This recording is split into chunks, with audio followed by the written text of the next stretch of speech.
Hello दोस्तों, स्वागत है आप सभी का एस क्यूब टीवी ग्लोबल पर। मैं हूं आपके साथ आपकी अपनी होस्ट रजनी भड़ारा और एक बार फिर से आप सभी का स्वागत करती हूं हमारे चैनल में और साथ ही हमारे शो में। दोस्तों, एक बार फिर से हमारे साथ मौजूद है हमारी बहुत ही खास मेहमान, बहुत ही खास डॉक्टर जो कि एक आयुर्वेदिक डॉक्टर हैं। इनका नाम है डॉक्टर रेणुका सिद्धापुरा और ये हमारे साथ हर 15 दिन में बात करने के लिए आती हैं और बहुत ही इंपॉर्टेंट टॉपिक्स पर हमें जानकारी देती हैं और साथ ही हमारी ऑडियंसेस की मदद करती हैं अपने आप को फिट रखने में, हेल्दी रखने में और साथ ही अपनी त्वचा और बालों का खास ख्याल रखने। तो चलिए, आज जो हम डॉक्टर रेणुका से बात करने वाले हैं उसके बारे में मैं आपको बता देती हूँ। आज हम डॉक्टर रेणुका से बात करने वाले हैं कि किस तरीके से सर्दियों के मौसम में हमें अपने खान पान का ध्यान रखना चाहिए। वही हमारी स्किन हो या हमारे बाल हो, हमारी त्वचा हो या हमारे बाल हो, उसमें बहुत से चेंजेस हमें देखने को मिलते हैं, बहुत बदलाव हमें देखने को मिलते हैं। बहुत रूखी हमारी स्किन हो जाती है और बहुत ही ज्यादा चेंजेस हमारे बालों में आने लगते हैं। तो उन सभी के बारे में पिछले एपिसोड में डॉक्टर रेणुका ने हमसे बातें की थी और हमें बहुत सारे नुस्खे बताए थे। और आज के इस एपिसोड में हम डॉक्टर रेणुका से बात करने वाले हैं खान पान को लेकर सर्दियों के मौसम में। तो चलिए, बिना किसी देरी के एक बार फिर से स्वागत करते हैं डॉक्टर रेणुका का एस क्यूब टीवी ग्लोबल पर। डॉक्टर रेणुका, एक बार फिर से बहुत बहुत स्वागत है आपका। थैंक यू वेरी मच दर्शक मित्रों एंड एस क्यूब टीवी जो ये प्लेटफॉर्म पे आयुर्वेदिक की जगह से नेचुरल वे से और एक कुदरती तरीके से हम अपना हेल्थ किस तरह से अच्छा रख सके, ये सब जो ऑर्गेनाइज कर रही है आपकी टीम बहुत बढ़िया काम कर रही है। Thank you very much Rajni and S cube TV, आपकी टीम जो भी है सब, और दर्शक मित्रों भी जो हमारा ये प्रोग्राम रेगुलरली देख रहे हैं और अपने जीवन में, अपने लाइफ में ये जो हेल्पफुल टिप्स है वो अपने लाइफ में जो एक्सेप्ट करे, उसको भी थैंक यू वेरी मच। जी हाँ डॉक्टर रेणुका, आपका बहुत बहुत शुक्रिया। एक बार फिर से आपकी वजह से हमें आयुर्वेद के बारे में इतना कुछ जानने को मिलता है। आयुर्वेद जो हमारे देश से निकला है और हमारे देश का एक बहुत बड़ी खासियत है आयुर्वेद। तो और क्योंकि आजकल जो जिंदगी है वो इतनी ज्यादा मैं कहूंगी बिजी हो चुकी है और इतनी ज्यादा बीमारियों से घिरी हो चुकी है, तो आयुर्वेद जो है बहुत ही नेचुरल तरीके से अच्छी खासी मदद करता है लोगों की फिट रहने में, हेल्दी रहने में, वो भी बिना किसी साइड इफेक्ट के। तो डॉक्टर रेणुका, जैसे कि मैंने आज शुरुआत में बताया कि आज हम बात करने वाले हैं कि सर्दियों के मौसम में कैसे अपने आप को सेहतमंद और हेल्दी रखें। तो सबसे पहला जो मेरा सवाल आपसे है वो ये है कि सर्दियों के मौसम में, जैसे आपने पिछले हफ्ते पिछले एपिसोड में बताया था कि स्किन में और बालों में किस तरीके के बदलाव आते हैं, तो शरीर में क्या क्या बदलाव आते हैं सर्दियों के मौसम में गर्मियों के मौसम के कंपैरिजन में, ये आप प्लीज हमारे दर्शकों को बताएं। हमारे शरीर में सर्दियों के मौसम में खास करके कफ बढ़ जाता है। वात पित्त कफ जो 3 दोष है उसमें कफ दोष ज्यादा बढ़ जाता है, क्योंकि सर्दियों की सीजन में मौसम में ठंड पड़ती है ज्यादा और कफ जो है वो ठंड से वृद्धि, उस कफ की वृद्धि होती है। तो उस हिसाब से हमारे बॉडी में कफ की वृद्धि होती है और कफ रिलेटेड सब डिजीज होते हैं, सब प्रॉब्लम्स होते हैं। साथ में सर्दी की मौसम में हमारे शरीर में जो ठंडी बढ़ती है तो उसके हिसाब से जोड़ों का दर्द है, कमर दर्द है, तो शोल्डर का, हाथों का जो दर्द है, वायु के संबंधित जो रोग है, नी जॉइंट पेन है, वो जो दर्द है वो भी बढ़ जाता है।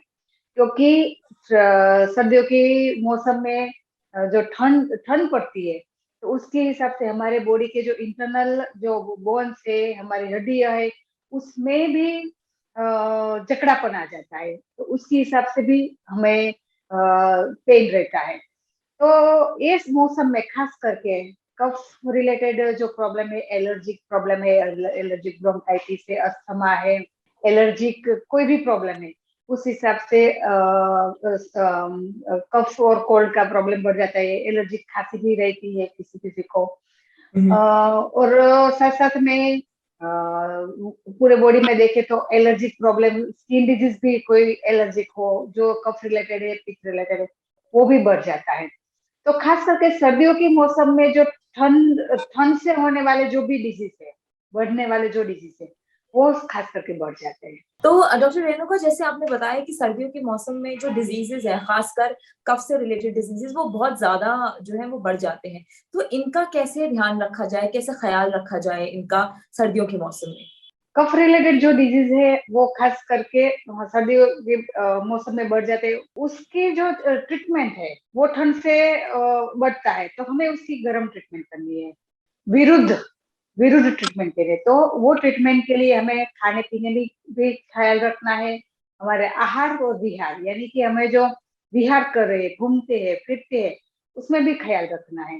अब खाने पीने में क्या ख्याल रखना है, तो जो एलर्जिक वाले जो पेशेंट है, कफ वाले जो पेशेंट है, उसको जो भी चीज से कफ बढ़ता है, खास करके दही, छाछ, दूध से भी कभी कभी किसी किसी को कफ बढ़ता है, एलर्जी बढ़ती है। और दूध की आइटम स्वीट ज्यादा खानी है तो उससे भी कफ बढ़ता है। ये सब चीजों को खास करके अवॉइड करना है। खाने में खास ध्यान रखना है, टाइम सर खाना खाना खा लेना है। और टाइम सर उसकी जो विहार बोलते हैं कि भी सोना भी, अच्छी तरह से नींद आए, पूरी नींद ले, वो भी हमारे एलर्जिक प्रॉब्लम और कफ के प्रकोप में भी रिलेटेड है। तो पूरी नींद भी हमें चाहिए इसमें। सही टाइम से सोना है, सही टाइम से उठना है।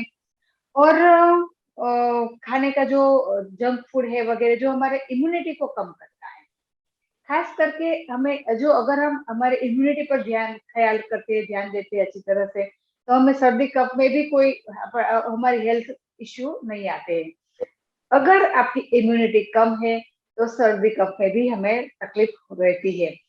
छोटे बच्चे को देखो तो, बड़े उम्र वाले वृद्धों को देखो तो, उसकी जो सर्दी खांसी की जो शिकायत है खास करके ये सीजन में बढ़ जाती है।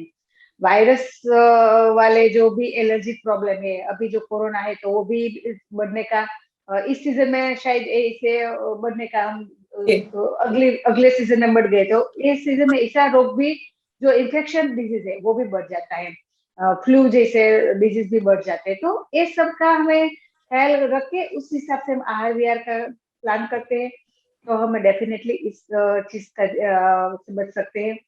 साथ साथ में सर्दियों में जो भी हमें नेचुरल जो भी सर्दियों की सीजन में जो फ्रूट्स अवेलेबल है, वेजिटेबल्स अवेलेबल है, उसका सीजनल फ्रूट्स और सीजनल वेजिटेबल, उस पर खास ध्यान देना है, खास खास ख्याल करना है। क्योंकि सर्दियों के सीजन में खास करके क्या आता है फ्रूट्स में, देखो पपीता, अभी अभी पपीते की सीजन है, फ्रेश पपीते इतने अच्छे मिलते हैं मार्केट में। तो पपीता कफ नाशक और विरेचक भी है, माइल्ड विरेचक, तो वो, और साथ साथ में हमारे डाइजेशन सिस्टम को भी अच्छा करता है और डाइजेशन भी बढ़ाता है। तो पपीता का हम अभी सीजन में है तो अच्छी तरह से उसका सेवन करो, हर रोज सेवन करो। आधा पपीता लो, एक पपीता लो, पपीता से कफ, एलर्जी सब दूर होता है। और डाइजेशन पावर बढ़ता है, तो डाइजेशन पावर बढ़ने से हम जो खाते हैं, हम जो हमारे आहार में लेते हैं, उसका एब्जॉर्प्शन भी हमारे बॉडी में अच्छा होगा। और एब्जॉर्प्शन अच्छा होगा तो साथ साथ में हमको जो हमारे खाने में से जो न्यूट्रिशन मिलते हैं वो भी हमारे बॉडी को अच्छा मिलेगा। और हमारे बॉडी में इम्यूनिटी पावर बढ़ेगा, इम्यूनिटी पावर बढ़ेगा तो अपने आप ही हम सब रोगों से दूर रहेंगे। तो इस जी हिसाब से हमें सीजनल फ्रूट्स और सीजनल वेजिटेबल सब अच्छी बिल्कुल तरह से सेवन करना है। बिल्कुल। डॉक्टर रेणुका, ये आपने बहुत अच्छी बात कही कि सीजनल फ्रूट और सीजनल वेजिटेबल्स जो भी आते हैं, हमें विंटर्स के सीजन हो या फिर समर सीजन हो, सीजन के हिसाब से सीजनल फ्रूट्स और फूड जो है वो जरूर हमें लेना चाहिए। तो इससे हमारी बॉडी में जो भी डिजीजेस हैं उनसे लड़ने में शक्ति मिलती है। तो डॉक्टर रेणुका, साथ ही मैं आपसे एक और चीज जानना चाहूंगी, क्योंकि सर्दियों के मौसम में इम्यूनिटी पावर जो है वो थोड़ी कमजोर हो जाती है, वीक हो जाती है। तो अपनी इम्यूनिटी को बढ़ाने के लिए और अपनी इम्यूनिटी को स्ट्रॉन्ग करने के लिए हमें क्या कुछ अपने खान पान में ऐड करना चाहिए? इम्यूनिटी नेचुरली हम बढ़ा सकते हैं और वो बढ़ानी ही चाहिए, आर्टिफिशियल है, नेचुरली। आप अपने खान पान में थोड़ा ख्याल रखो तो अपने आप ही इम्यूनिटी बढ़ेगी। अभी मैंने बोला कि भी अभी विंटर में सब वेजिटेबल भी अच्छे आएंगे, भाजिया, जो पालक की भाजी है, तांदलजे की भाजी है, तो सब जी में से हमें सब vitamin A, B B 12 D भी मिलते हैं, मिनरल्स भी मिलते हैं सब वेजिटेबल में। अभी सब फ्रूट्स और वेजिटेबल इतने अच्छे आते हैं जो हमें मॉनसून में भी नहीं मिलते वो फ्रूट्स और वेजिटेबल, और विंटर समर में भी नहीं मिलते, वो सब हमें इस सीजन में खास करके मिलते हैं। तो इस सीजन में हमें खास करके सीजनल वेजिटेबल और फ्रूट्स, फ्रूट्स में पपीता है, पोमोग्रेनेट है यानी कि दाड़िम है, और एप्पल भी है अभी सीजनल फ्रूट्स, और काफी आंवला है। एक आंवला बहुत ही अच्छा फ्रूट है हमारी इम्यूनिटी को बढ़ाने के लिए। अभी अभी आंवले की सीजन है, हम च्यवनप्राश का भी सेवन करते हैं, जी वो जो आंवले से बना हुआ है। एक च्यवनप्राश का भी हम उल्लेख करेंगे, उस पर थोड़ा एक क्वेश्चन लेंगे। जी। तो ये आंवला आंवला एक विटामिन, मैक्सिमम विटामिन सी का सोर्स है और नेचुरल सोर्स है। अभी जी जितना हो सके इतना आप आंवले आंवले का सेवन करो, ओके। इससे हमारे बॉडी में विटामिन सी मिलता है, और विटामिन सी हमारी इम्यूनिटी को बढ़ाता है, और जो भी हमें हमारे डाइजेशन पावर को इम्प्रूव करता है। अभी डाइजेशन पावर भी हमारा थोड़ा इम्प्रूव होता है अदर सीजन के हिसाब से। तो आप डाइजेशन पावर अच्छा हुआ है तो आप जो भी नट्स ड्राई फ्रूट्स खाते हो तो भी उसका अच्छा आपका पाचन होगा, और पाचन डाइजेशन अच्छा होगा तो उससे जो हमें न्यूट्रिशन मिलते हैं, न्यूट्रिएंट्स मिलते हैं, वो अच्छा हमारे बॉडी में मिलेगा, और बॉडी को मिलेगा, और हमारी इम्यूनिटी पावर डेवलप होगी।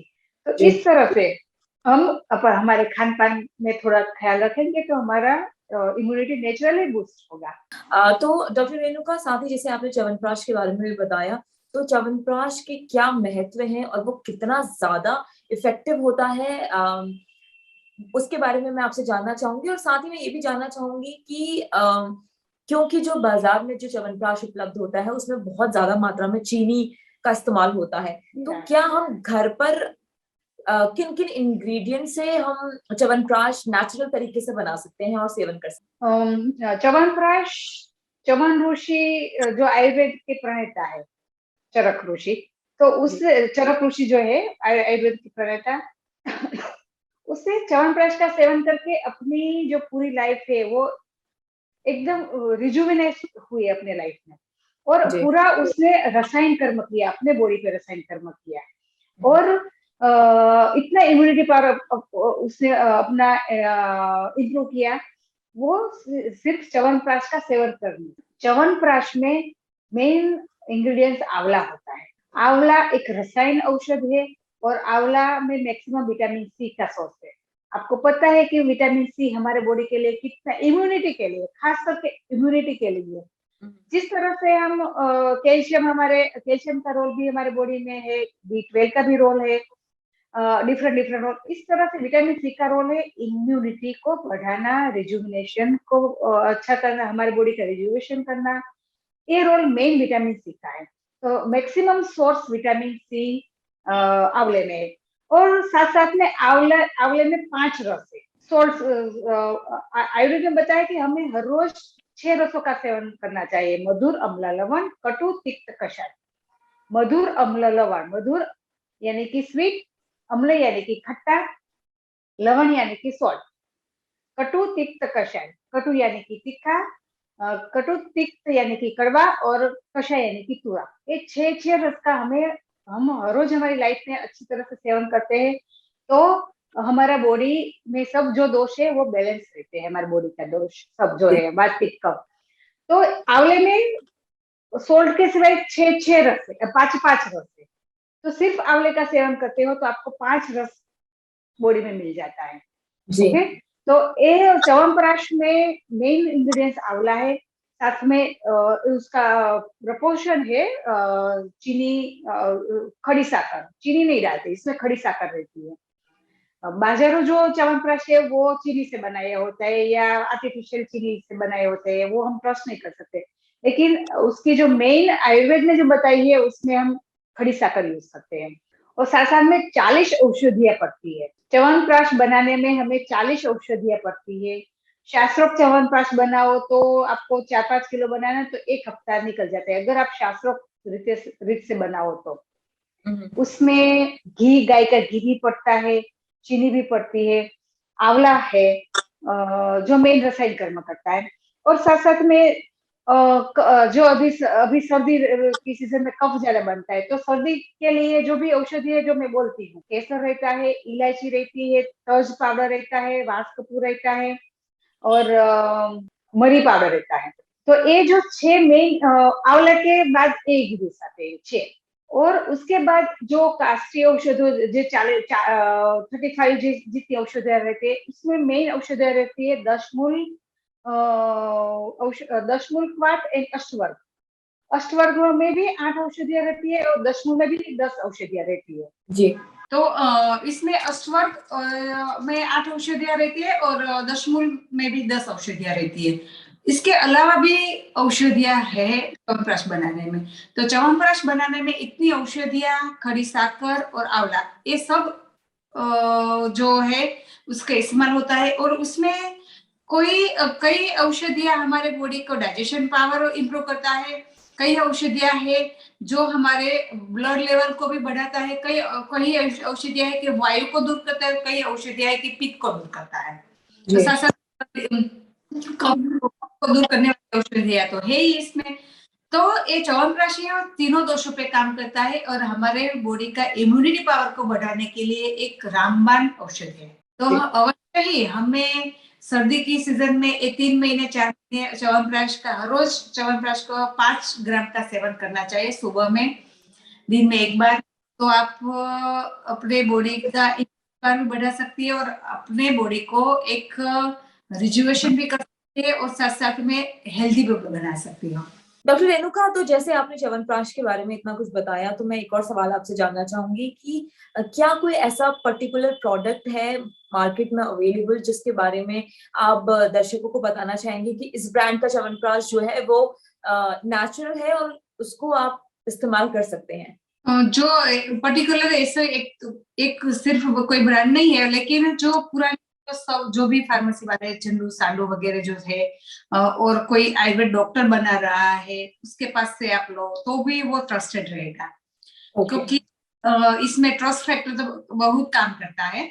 कई सारे अभी जितना आंवले का प्रोडक्शन नहीं है, इतने उससे तो ज्यादा अभी च्यवनप्राश बन रहा है जी। तो उसमें ट्रस्ट फैक्टर तो बहुत काम करता है।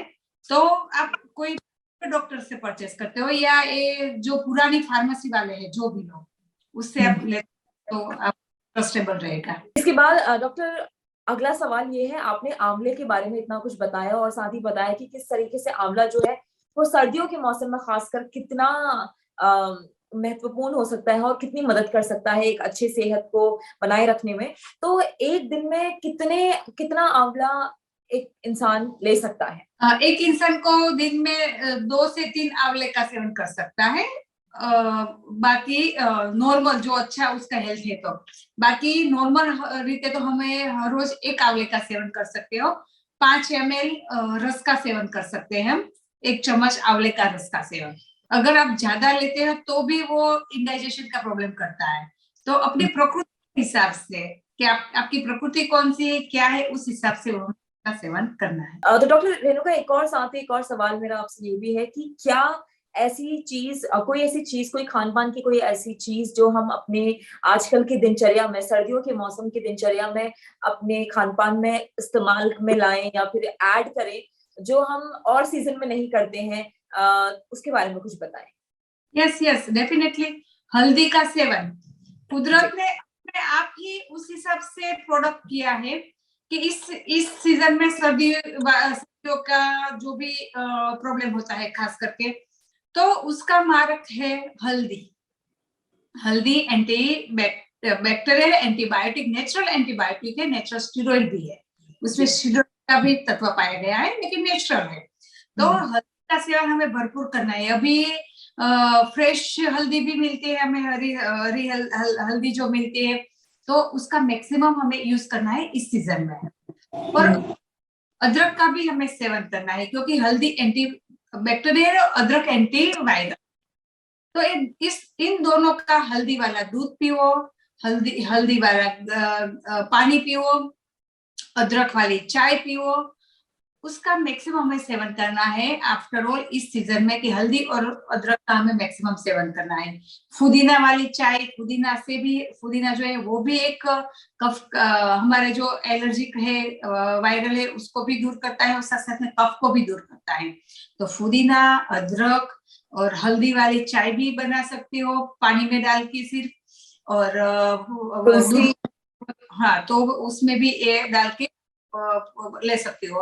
और सुबह शाम 2 टाइम हल्दी वाला दूध का सेवन करें, और या सूट का दूध का सेवन करें, तो इस सीजन में काफी बहुत अच्छा रहेगा। ओके, डॉक्टर रेणुका, ये आपने बहुत ही महत्वपूर्ण बात बताई। साथ ही इसके बाद एक और सवाल मेरा जाने से पहले आपसे ये है कि कई ऐसे लोग होते हैं जिनको बहुत ज्यादा सर्दी लगती है, और कई ऐसे होते हैं जिनको उतनी ज्यादा सर्दी नहीं लगती है, भले ही कितनी भी ठंड हो लेकिन उनको उतनी ठंड नहीं लगती। बल्कि और कई लोग ऐसे होते हैं कि अगर बहुत थोड़ी सी भी ठंड होती है तो उनको बहुत ज्यादा ठंड लगने लगती है। तो इसके पीछे क्या कारण है और इसको कैसे दूर कर सकते हैं? इसकी प्रकृति, व्यक्ति की प्रकृति में काम करती है। एक की प्रकृति वायु और पित्त वाली है, गर्मी वाली, और एक की प्रकृति कफ वाली है।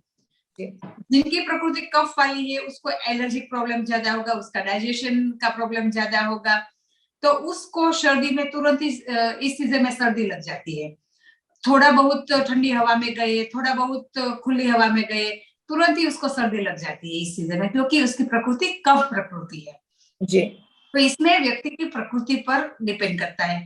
तो उन व्यक्ति को, जिन लोगों को बार बार इस कम हो जाता है, उसके लिए एक घरेलू नुस्खा बहुत ही अच्छा है। जिन लोगों को कफ ज्यादा बढ़ जाता है, पित्त बहुत नहीं है, उन लोगों को हर रोज सुबह में इस सीजन में 3-4 महीने 50 ग्राम अदरक और 10 ग्राम जैसा गुड़ लेके अदरक का जूस बनाना है, क्रश करके उसका पीस के उसका जूस निकालना है, उसमें 10 ग्राम गुड़ डाल के सुबह एम्प्टी स्टमक लेना है।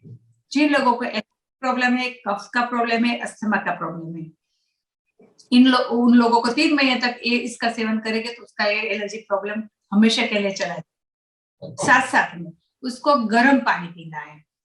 गर्म पानी से ताकि वो चाय जितनी गर्म होती है इतना गर्म पानी पीना है, सुबह में 2 गिलास। तो ये उसको सर्दी, अस्थमा वगैरह जो भी कफ का प्रॉब्लम है वो सब चला जाएगा। तो वाले जो है उसको गर्म पानी, ज्यादा गर्म पानी नहीं पीना है, तो बहुत काम करती है। कफ वाले है तो उसको गर्म पीना है, पित्त वाले तो उसको गुनगुना पीना है।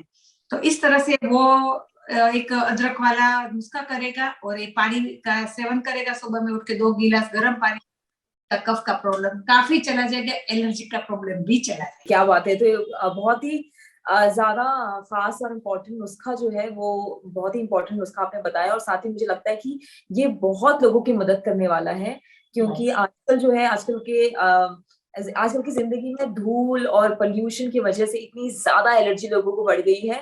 तो आई एम श्योर कि आपका ये नुस्खा जरूर काम करने वाला है और लोगों की बहुत मदद करने वाला है।